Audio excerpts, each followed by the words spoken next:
Welcome back to digital ज्ञान दर्शन। तो जैसे हमने प्रीवियस क्लास में सीखा था सब्जेक्ट वर्ब एग्रीमेंट के फोर रूल्स सीख लिए थे, सॉरी। तो वो फोर रूल्स के बाद अब हम इस सब्जेक्ट वर्ब एग्रीमेंट का पार्ट 2 देखते हैं और रूल्स को अगर आगे बढ़ाते हैं।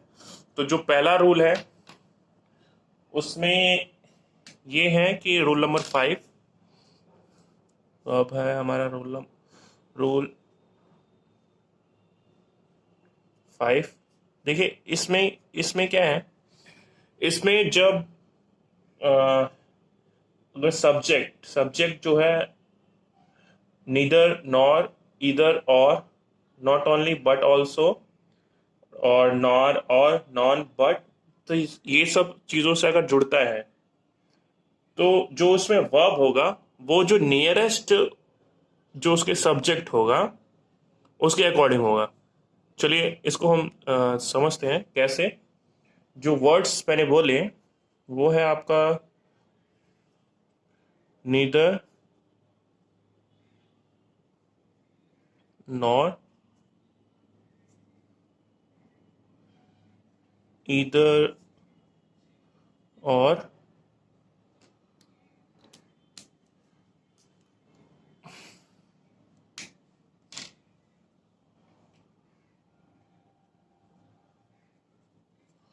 not only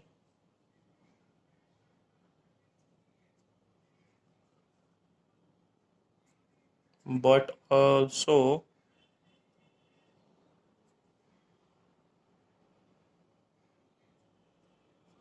none but, अगर इन सब वर्डों से अगर जुड़ा हो, ठीक है, तो उसमें जो सब्जेक्ट लगेगा वो नियरेस्ट वाले वर्ड से, मतलब एग्जाम्पल एक लेते हैं।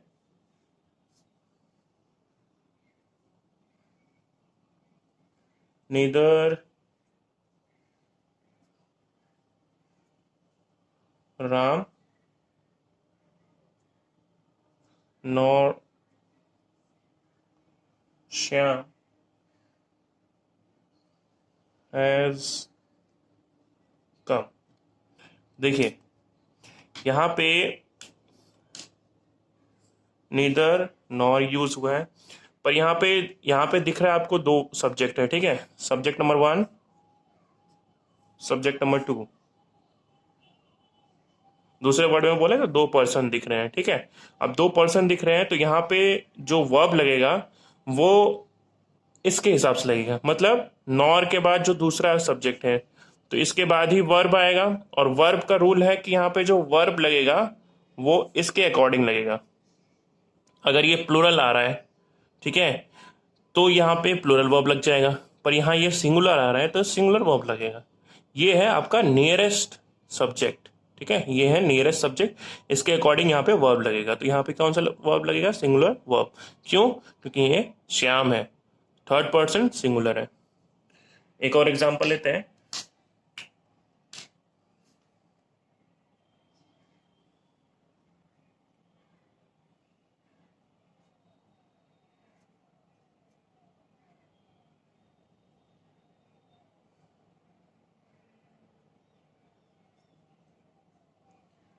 इधर राम और his friends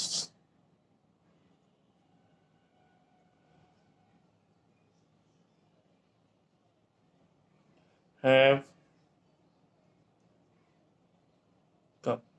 देखिए यहाँ पे क्या हुआ है, इधर लग गया, ठीक है, इधर और लग गया, सॉरी। तो यहाँ पे सब्जेक्ट 1, सब्जेक्ट 2, ठीक है। अब यहाँ पे इधर और लग गया, और यहाँ पे फ्रेंड्स जो है सब्जेक्ट नंबर 2, तो इसके बाद ही हमें वर्ब लगाना है, ठीक है। तो यहाँ जो वर्ब होगा वो यहाँ प्लूरल आया है। क्यों आया? क्योंकि ये जो नियरेस्ट सब्जेक्ट है ये भी प्लूरल है, ठीक है, तो यहाँ पे प्लूरल वर्ब आया है, ठीक है। नेक्स्ट रूल देखते हैं, रूल नंबर 6।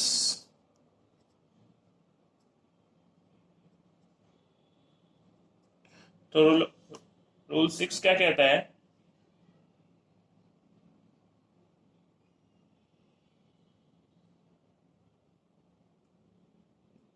जैसे कुछ नाउन के फॉर्म जो होते हैं वो पहले से प्लूरल होते हैं, लेकिन जो उसका मीनिंग होता है वो सिंगुलर होता है, और इनके साथ सिंगुलर वर्ब का ही यूज करते हैं। एग्जाम्पल फिर से समझिए कि अगर कुछ नाउन फॉर्म जो है वो प्लूरल होते हैं, प्लूरल आप समझ रहे हैं, प्लूरल होते हैं, लेकिन उसका जो मीनिंग होता है वो सिंगुलर होता है। ठीक है, तो उनके संग हम सिंगुलर ही वर्ब यूज करेंगे। एग्जाम्पल लेते हैं कुछ, जैसे कुछ डिजीज है, बीमारियां हैं जो सिंगुलर में ही होती हैं और उनके मीनिंग से लगता है कि वो प्लूरल है। जैसे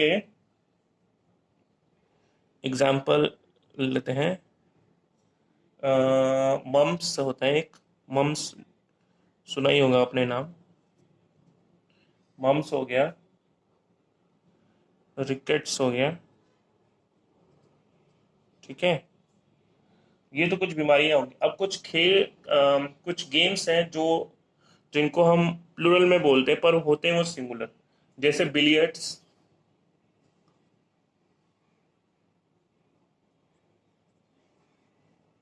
ठीक है, बिलियर्ड्स हो गया, और डॉट्स भी होता है, डार्ट्स, डार्ट्स भी होता है। और कुछ कंट्रीज के नेम, जैसे the United state, the West Indies,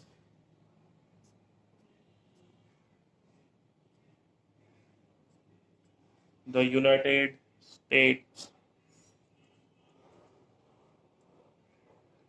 ठीक है, और कुछ बुक्स के नाम भी हैं, the Arabian night, the musketeers. तो ये सब प्लूरल के हिसाब से आ रहे हैं। और कुछ सब्जेक्ट भी ले लेते हैं, जैसे physics, economics.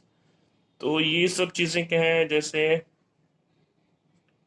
Physics, economics, economics, और ऐसी बहुत सारे वर्ड होते हैं जो देखने में लगते हैं प्लूरल है पर वो सिंगुलर मीनिंग होता है। तो इसके संग हम सिंगुलर ही लगाएंगे सब्जेक्ट, सॉरी वर्ड। एग्जाम्पल लेते हैं, जैसे mathematics is an interesting subject. ये अच्छा है, इसको हम लिखते हैं।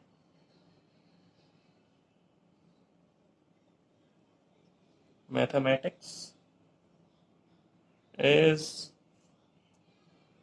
an interesting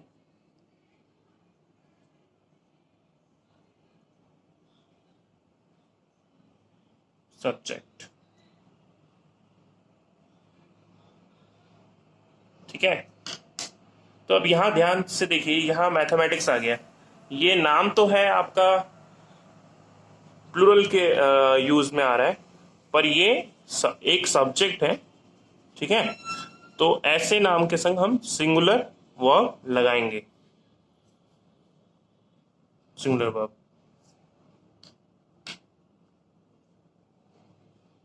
और ले लेते हैं एक और एग्जांपल, जैसे politics is not my cup of T.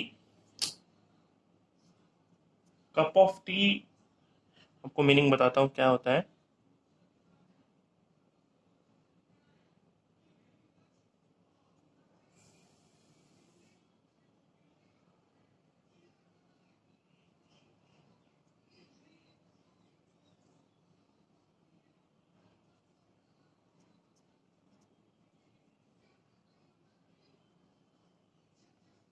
देखिए, पॉलिटिक्स समझ ही गए आप, is not my cup of T. यहाँ पे कप ऑफ टी का मतलब है कोई चीज इजी कर लेना या इजी करवा लेना है, उसका मीनिंग होता है। तो उसके संदर्भ में हम बोल सकते हैं, ठीक है, उसके रिलेट में हम बोल सकते हैं। तो is not my cup of T, तो यहाँ देखिए पॉलिटिक्स यूज हुआ है, सब्जेक्ट। ठीक है, और तो फिर इसके संग जो वर्ब होगा वो सिंगुलर वर्ब यूज होगा। अब रूल नंबर 7 देखते हैं। तो रूल 7 क्या कहता है, जैसे कलेक्टिव नाउन होता है, कलेक्टिव नाउन, जब मैं नाउन के बारे में बताऊंगा तो आपको बताऊंगा, ऐसे फिलहाल आप समझ लीजिए। जब ग्रुप ऑफ सेम थिंग रहता है, मतलब ग्रुप ऑफ एक ही चीजों का रहता है, तो उसको हम कलेक्टिव नाउन कहते हैं। तो उनको हम पर्टिकुलर एक नाम से हम बताते हैं। तो ग्रुप ऑफ सेम थिंग जो रहता है उसको हम कलेक्टिव नाउन कहते हैं। तो जब कलेक्टिव नाउन आता है उसके संग हमेशा हम सिंगुलर वर्ब ही यूज करते हैं। तो जो रूल्स 7 है,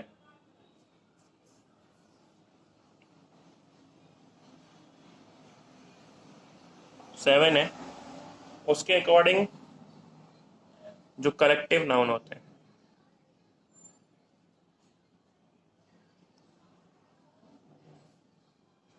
यानी ग्रुप ऑफ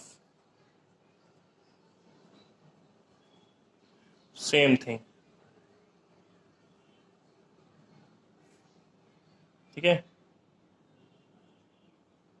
तो वो कलेक्टिव नाउन होता है। एग्जाम्पल हम लेते हैं तो फिर हम समझते हैं। जैसे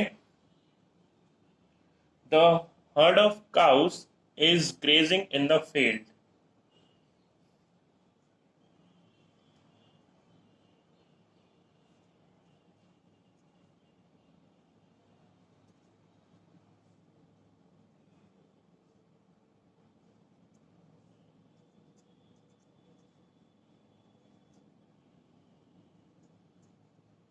is grazing in the field. देखिए यहाँ पे जो गायों का झुंड है उसको हम हर्ड्स बोलते हैं। यहाँ पे ग्रुप सिर्फ गाय का है, तो ये है हमारा कलेक्टिव नाउन, हर्ड्स, ठीक है। The hertz of cow is grazing in the field. तो कलेक्टिव नाउन के संग हमें सिंगुलर वर्ब लगाना है। ये आपका हो गया सिंगुलर वर्ब, ठीक है। तो यहाँ पे जो ये हर्ड्स है ये कलेक्टिव नाउन है। एक और एग्जांपल लेते हैं।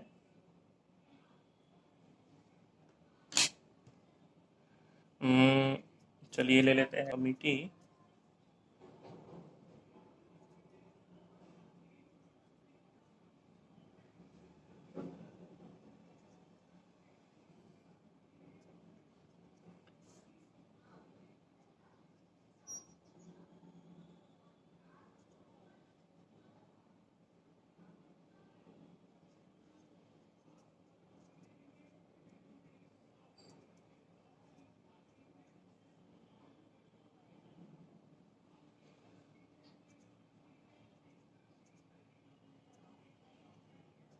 दिस इज, तो यहाँ जो कमिटी है, द कमिटी, यहाँ पे जो कमिटी है वो ग्रुप ऑफ कोई भी लोग हो सकते हैं जो पर्टिकुलर कोई डिसीजन ले रहे हैं।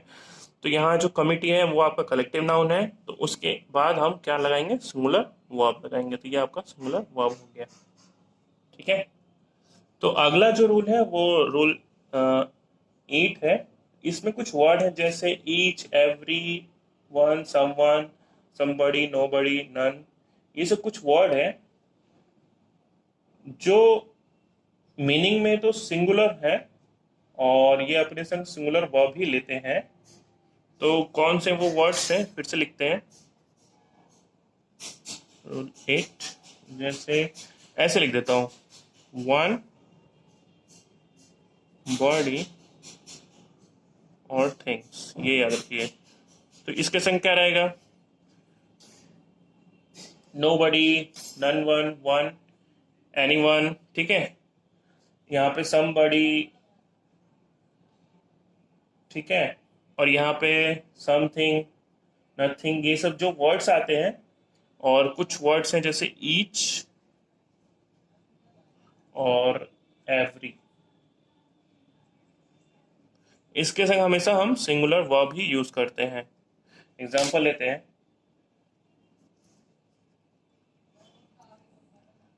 जैसे each, each students, sorry student, क्योंकि हर एक को बोल रहा है ना, ईच स्टूडेंट हैज कम। देखिए यहाँ पे हर एक स्टूडेंट को, यहाँ प्लूरल नहीं आएगा, सिंगुलर ही आएगा। ईच स्टूडेंट हैज कम, तो यहाँ पे हर एक स्टूडेंट को बोल रहा है आना होगा। एक और लेते हैं एग्जाम्पल। तो यहाँ पे ये जो हुआ है ये सिंगुलर वर्ब यूज हुआ है। नेक्स्ट है, अब थोड़ा सा उसको कंफ्यूजिंग बना लेते हैं। जैसे each boy and each girl has come. अब यहाँ पे आप देखिए कंफ्यूजिंग हो गया। यहाँ पे मैंने बोला था कि एंड के संग रहेगा तो प्लूरल लगेगा, पर यहाँ पे ईच भी लग रहा है, ठीक है, ईच भी लग रहा है। तो इसी से आप समझ लीजिए कि यहाँ पे जो वर्ब आएगा वो सिंगुलर आएगा। बस इतना आप समझ के रखिए।